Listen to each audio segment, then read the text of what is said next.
Welcome to Open Minds. I'm your host, Christopher Balkaran, and today I went down to the University of Toronto's Pro-Palestine student encampment. That's right, I went down there for myself to see for myself what the encampment's all about. And the first thing that I was struck by was the infrastructure. This is an encampment.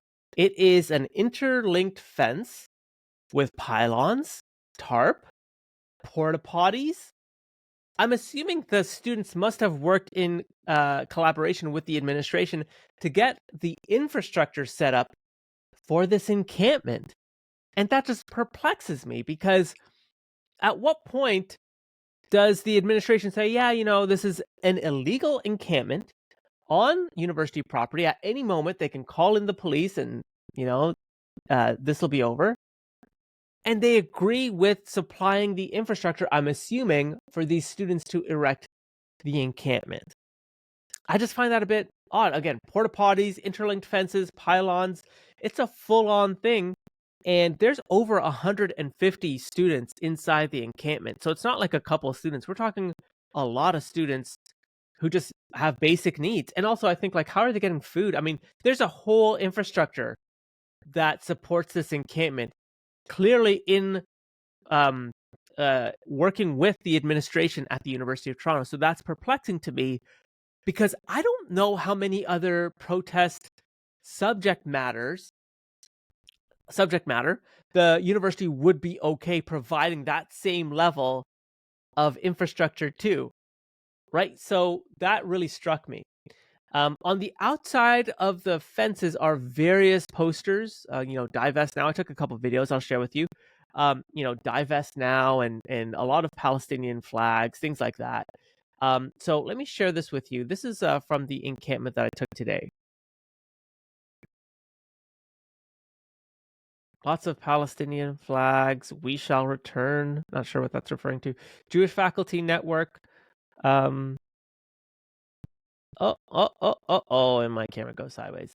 There's others. Queers for Palestine, which always perplexes me because we all know LGBTQ rights are a real issue in the Middle East. I don't know why that's not discussed more, but that's a separate podcast. There's various movements, indigenous groups joining the protests, and others joining the protests as well. So, what do I think about all of this? There's something here that that no one really is talking about, but I want to talk about here. So it's one thing for a student to attend a protest, right? You attend a protest, you wave a flag, you hold your sign, and then you go home. You've got bills to pay, you've got school to finish, you've got an essay to write, etc. This is very different. These students are willing to give up aspects of their lives for this cause.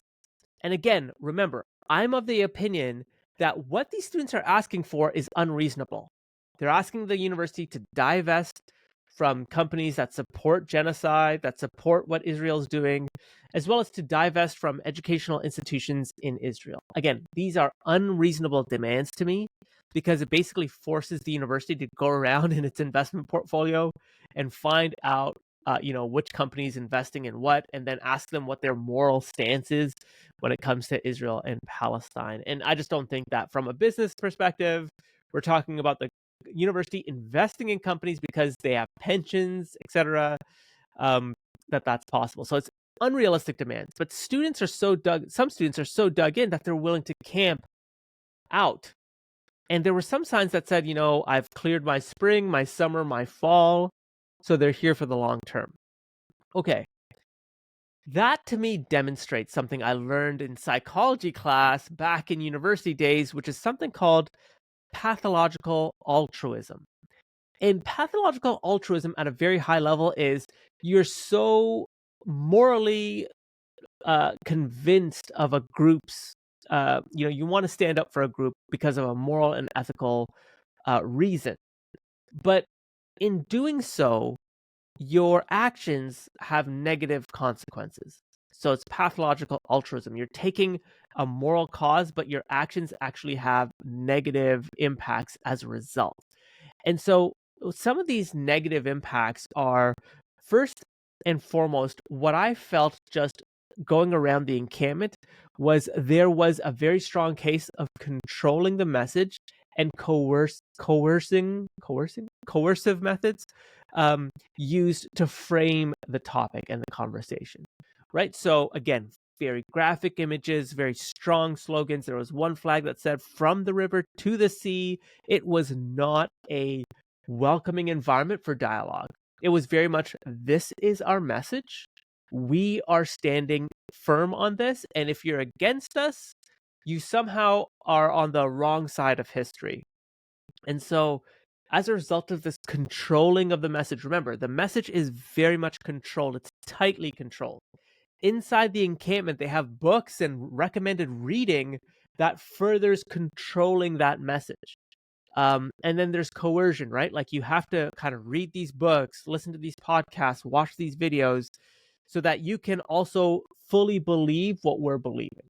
Now, I'm not saying that the students don't have some very important critical points to raise with the administration or just in general, but there's an unwillingness to engage in robust dialogue where there's also a concerted discussion about Hamas, about what the phrase "from the river to the sea" means, about creating a hostile environment for Jewish students. You know, if I were Jewish myself, I would not feel comfortable walking in and around that encampment.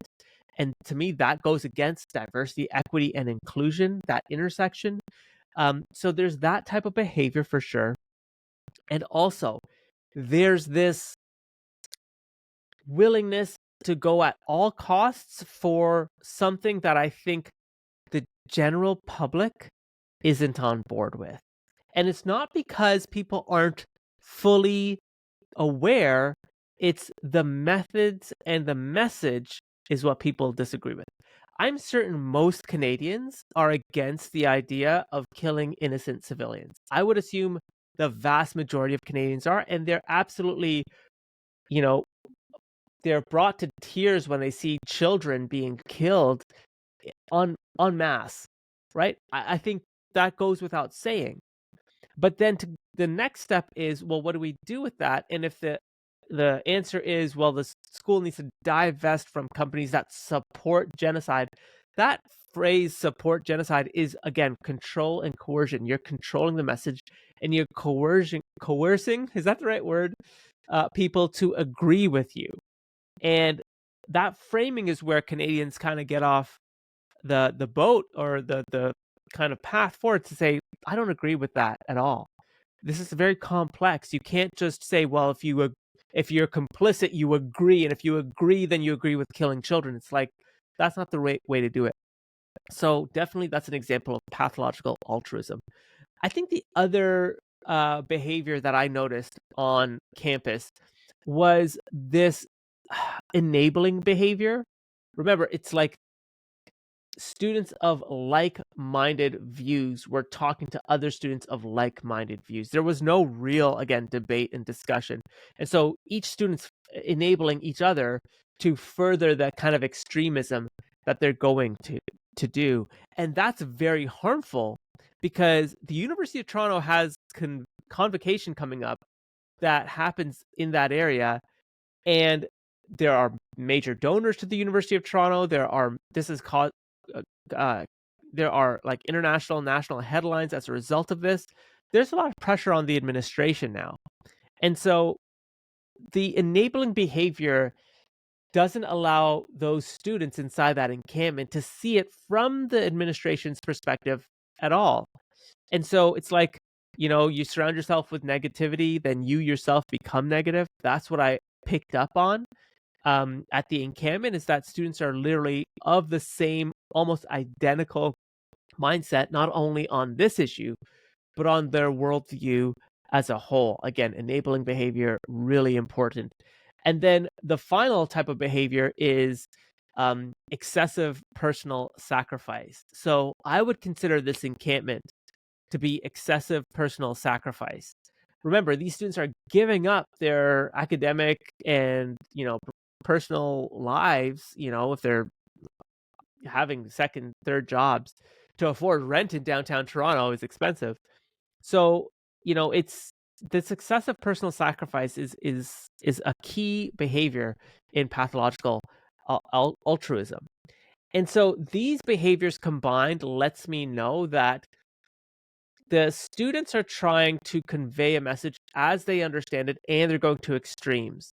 Without realizing, they're being very controlling in their messaging, they're being very coercive, they're they're surrounding themselves with like-minded individuals, an echo chamber, and they're engaging in personal sacrifice that's very excessive.